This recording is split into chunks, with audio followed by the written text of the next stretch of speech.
ನಮಸ್ಕಾರ, ನೀವು ನೋಡ್ತಾ ಇದ್ದೀರಾ ರಿಪಬ್ಲಿಕ್ ಕನ್ನಡ. ನಾನು ನಾಗೇಂದ್ರ ಬಾಬು. ರಿಪಬ್ಲಿಕ್ ಕನ್ನಡ ನಿಮ್ಮ ಧ್ವನಿ. ಜನರ ಸಮಸ್ಯೆಗಳಿಗೆ ಸದಾ ಧ್ವನಿಯಾಗಿ ನಿಲ್ಲುವಂತ ಏಕೈಕ ಚಾನಲ್ ನಿಮ್ಮ ರಿಪಬ್ಲಿಕ್ ಕನ್ನಡ ಅನ್ನೋದು ಮತ್ತೊಮ್ಮೆ ಸಾಬೀತಾಗಿದೆ.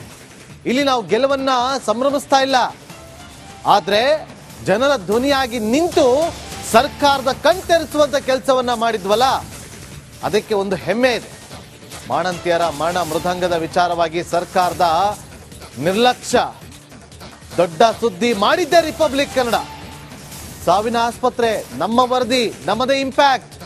ಸರ್ಕಾರಕ್ಕೆ ಬಿಸಿ ಮುಟ್ಟಿಸಿದ್ದು, ವಿಪಕ್ಷವನ್ನ ಬಡಿದೆಬ್ಬಿಸಿದ್ದು ರಿಪಬ್ಲಿಕ್ ಕನ್ನಡದ ತನಿಖಾ ವರದಿಯಿಂದ.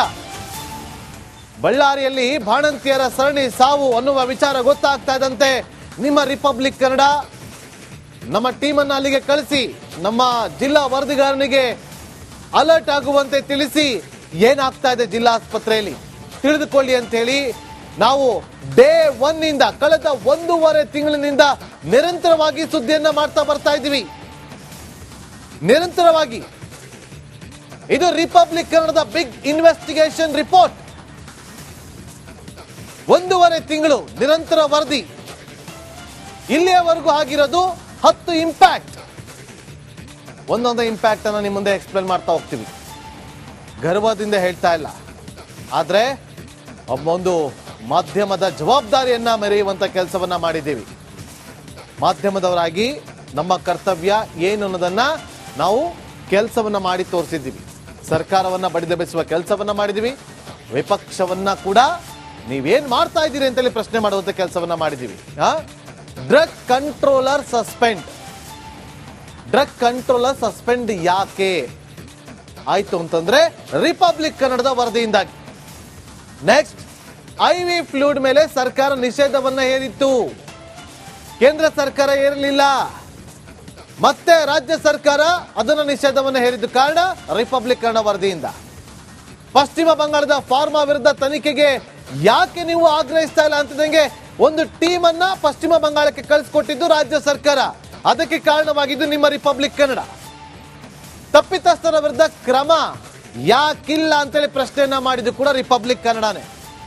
ಯಾಕೆ ಭಯನ ಅಂತೇಳಿ ಪ್ರಶ್ನೆಯನ್ನ ನೇರವಾಗಿ ಮಾಡಿದ್ವಿ ಸರ್ಕಾರಕ್ಕೆ, ಪ್ರಶ್ನೆಗಳನ್ನ ಮಾಡಿದ್ವಿ.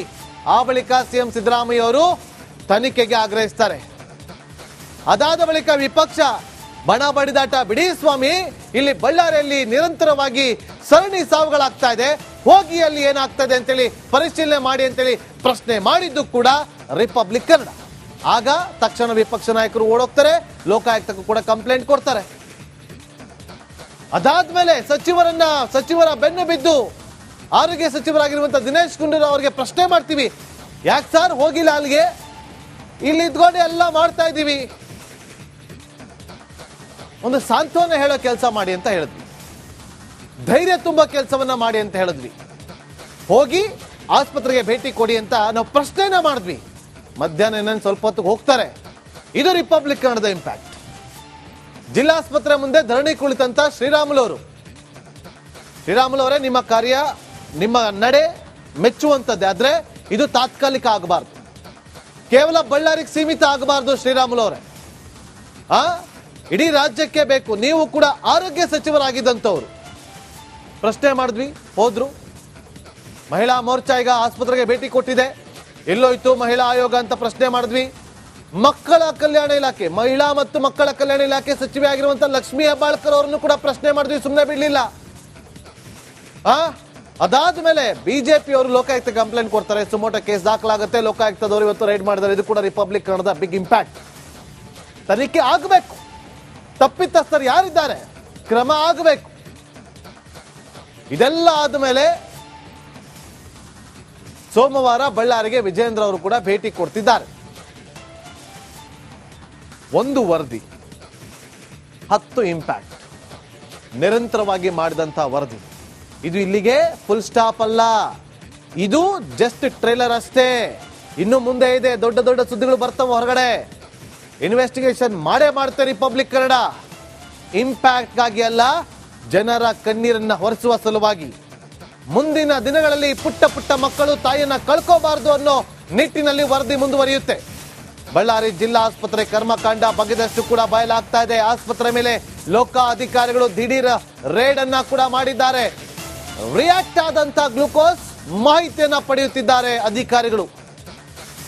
ಔಷಧಿ ಉಗ್ರಾಣದಲ್ಲಿ ಗ್ಲೂಕೋಸ್ ಬಾಟಲ್ಗಳನ್ನ ಪರಿಶೀಲನೆ ಮಾಡ್ತಿದ್ದಾರೆ. ಸೀಸ್ ಆಗಿರುವಂತ ಔಷಧಗಳ ಬಗ್ಗೆ ಲೋಕಾಯುಕ್ತ ಅಧಿಕಾರಿಗಳು ಮಾಹಿತಿ ಪಡೆದಿದ್ದಾರೆ. IV ಫ್ಲೂಯಿಡ್ RL ಬಾಟಲ್ಗಳು ಕೂಡ ಪತ್ತೆ ಆಗಿದೆ. 2338ನೇ ಬ್ಯಾಚ್ ನಂಬರ್ನ ಬಾಕ್ಸ್ ಪತ್ತೆ ಆಗಿದೆ. ಫಾರ್ಮಾಸ್ಯೂಟಿಕಲ್ ಕಂಪನಿಯಿಂದ ಬರ್ತಾ ಇದ್ದಂತಹ ನೋಡಿ ಅಲ್ಲಿರುವಂತಹ ಬಾಕ್ಸ್ಗಳು. ನಾವು ಕಳೆದ ವಾರವೇ ಒಂದು ವರದಿಯನ್ನ ಮಾಡಿದ್ವಿ. ಒಂದು ಬಾಕ್ಸ್ ಅನ್ನ ಹಾಗೆ ಇಟ್ಟಿದ್ದಾರೆ. ಆ ಬಾಕ್ಸ್ ಅಲ್ಲಿದ್ದಂತ ಫ್ಲೂಯಿಡ್ ಅನ್ನ ಬಳಕೆ ಮಾಡಿದ್ದೇ ಇದಕ್ಕೆ ಈ ಸರಣಿ ಸಾವಿಗೆ ಕಾರಣ ಅಂತೇಳಿ ನಾವಲ್ಲ, ಅಲ್ಲಿನ ಸಿಬ್ಬಂದಿಗಳೇ ಮಾಹಿತಿಯನ್ನ ಕೊಟ್ಟಿದ್ರು. ಈಗ ಇದರ ಬೆನ್ನಲ್ಲೇ ಈಗ ಲೋಕಾಯುಕ್ತ ಅಧಿಕಾರಿಗಳು ದಾಳಿಯನ್ನ ಮಾಡಿ ಆ ಒಂದು ಫ್ಲೂಯಿಡ್ ಯಾವುದು ಅನ್ನೋದ್ರ ಬಗ್ಗೆ ತನಿಖೆಯನ್ನ ಮಾಡ್ತಿದ್ದಾರೆ. ನೋಡಿ ಅದೇ ಬಾಕ್ಸ್ ಅಲ್ಲಿ ಇದೆಯಲ್ಲ, ಪಶ್ಚಿಮ ಬಂಗಾಳ ಮೂಲದ ಕಂಪನಿಯಿಂದ ಬರ್ತಾ ಇದ್ದಂತ ಫ್ಲೂಯಿಡ್. ಅದು 6 ತಿಂಗಳ ಹಿಂದೆನೆ ಬ್ಲಾಕ್ ಲಿಸ್ಟ್ ಹಾಕಿದ್ದು ಸ್ಟೇಟ್ ಗೌರ್ಮೆಂಟ್. ಆದ್ರೆ ಸೆಂಟ್ರಲ್ ಗೌರ್ಮೆಂಟ್ ಅದಕ್ಕೆ ಸಂಬಂಧಪಟ್ಟಂತೆ ತನಿಖೆ ಮಾಡಿರಲಿಲ್ಲ.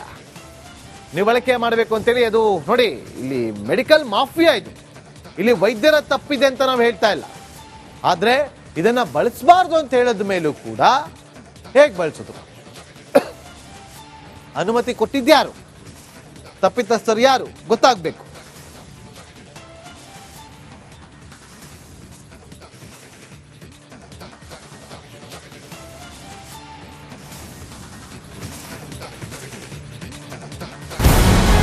ನಮಸ್ಕಾರ, ಕರ್ನಾಟಕ ಪ್ರೈಮ್ ಟೈಮ್ಗೆ ಸ್ವಾಗತ. ನಾನು ಜಯಪ್ರಕಾಶ್ ಶೆಟ್ಟಿ. ಇಡೀ ಕರ್ನಾಡು ಇವತ್ತು ರೆಬೆಲ್ ಆಗಿ ನಿಂತಿದೆ.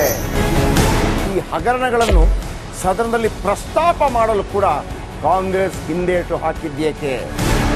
ನಿಮ್ಗೆ ಸಂಬಳ ಅದಕ್ಕೆ, ನಿಮಗೆ ವಾಹನ ಅದಕ್ಕೆ, ನಿಮಗೆ ವೆಪನ್ ಅದಕ್ಕೆ, ನೀವು ಅದನ್ನು ಸೆರೆ ಹಿಡಬೇಕಾಗಿತ್ತು. ನೀವು ವಿದ್ಯುತ್ ಬರ ಇದೆ ಅಂತ ಹೇಳ್ತಾ ಇದ್ದೀರಿ. ಎಲ್ಲಿ ಬರ ಇದೆ ನೀವು ಹೇಳಬೇಕು. ಪಾಕಿಸ್ತಾನ್ ಆಕ್ಯುಪೈಡ್ ಕಾಶ್ಮೀರ್ ಅದು ಎಂದೆಂದಿಗೂ ನಮ್ಮದು. 40 ಮೆಷಿನ್ಗಳು ತಂದಿತ್ತು ನೋಟ್ ಎಣಿಸುವುದಕ್ಕೆ, ಅದೇ ಹಾಳಾಗಿದೆ. ಮಥುರಾದ ಗಲಾಟೆ ಇದೆಯಲ್ಲ, ಅದು ಸ್ಥಳೀಯವಾಗಿ ಕೂತು ಪರಿಹರಿಸಬಹುದಾದಂಥ ಕಾನೂನಿದೆ. ಗ್ಯಾರಂಟಿ ಯೋಜನೆಯಿಂದ ನಷ್ಟ ಆಗಿದೆ, ಲಾಭ ಆಗಿದೆ, ದಯವಿಟ್ಟು ಹೇಳಿ. Dawood Ibrahim most wanted criminal ಯಾವಾಗಾದ ಅಂದ್ರೆ ಇಲ್ಲಿ ತನಕ ಭಾರತ ದೇಶದಲ್ಲಿ ಓರ್ವ ದಲಿತ ಪ್ರಧಾನಿಯಾದಂಥ ಇತಿಹಾಸವೇ ಇಲ್ಲ. ರಿಪಬ್ಲಿಕ್ ವರ್ಲ್ಡ್ ಆಪ್ ಇದು ಕೇವಲ ಅಪ್ಲಿಕೇಶನ್ ಅಲ್ಲ, ಸಮಗ್ರ ಸುದ್ದಿಗಳ ಸಂಪರ್ಕ ಮಾರ್ಗಕ್ಕೆ ಕ್ರಾಂತಿಕಾರಿ ಬದಲಾವಣೆ. ರಿಪಬ್ಲಿಕ್ ವರ್ಲ್ಡ್ ಆಪ್ ಕೇವಲ ಸುದ್ದಿ ಅಪ್ಲಿಕೇಶನ್ ಅನ್ನ ಪರಿಚಯ ಮಾಡ್ತಾ ಇಲ್ಲ, ಬದಲಾಗಿ ಡಿಜಿಟಲ್ ಸುದ್ದಿ ಬಳಕೆಯ ಹೊಸ ಯುಗಕ್ಕೆ ನಾಂದಿ ಹಾಡ್ತಾ ಇದೆ. ಇದೊಂದು ಬ್ರೇಕಿಂಗ್ ನ್ಯೂಸ್, ಪ್ರಭಾವಶಾಲಿ ಕಾರ್ಯಕ್ರಮಗಳಿಗೆ ಗಟ್ಟಿಯಾದ ವೇದಿಕೆ. ರಿಪಬ್ಲಿಕ್ ವರ್ಲ್ಡ್ ಅಪ್ಲಿಕೇಶನ್ ಈಗ ಲೈವ್ ಆಗಿದೆ. ಗೂಗಲ್ ಪ್ಲೇ ಸ್ಟೋರ್ ಮತ್ತು ಆಪಲ್ ಆಪ್ ಸ್ಟೋರ್ ಎರಡರಲ್ಲೂ ಲಭ್ಯವಿದೆ. ಈಗಲೇ ಡೌನ್ಲೋಡ್ ಮಾಡಿ.